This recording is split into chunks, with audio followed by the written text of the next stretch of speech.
kaya katulad niya, kararating lang. Na-miss nila yung opening. Sayang. Ulitin natin. Okay, ulitin.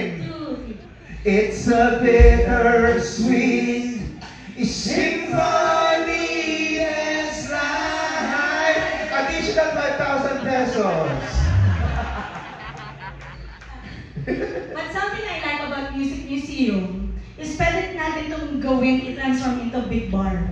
Diba? Hindi kailangan na parang nasa Soler tayo or Araneta. It's a little more intimate compared to the other places that are more here. intimate, and you can be part of the show. Exactly. By singing along, dancing along, and you can order alcohol. Eh, in fact, tinong pa kami.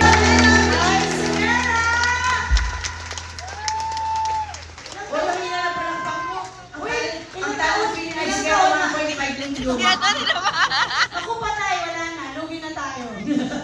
Ilang taon na yung 90s? Grade school. Oh my gosh! Wala naman sinungaling. Tayo, Grade school talaga naman.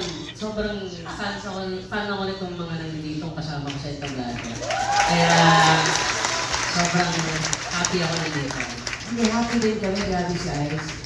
Talagang pinilit namin siya, binayaran namin siya ng 20 pesos. Pero may chips din. Parang sa ano? Sana yung pinakso. May pesos. Hindi kami magkakaaway. Alam mo! Magkakaibigan. Let's go! Nagkakaisa kami lahat. Ikaw na namin sinabi kanina ngayon!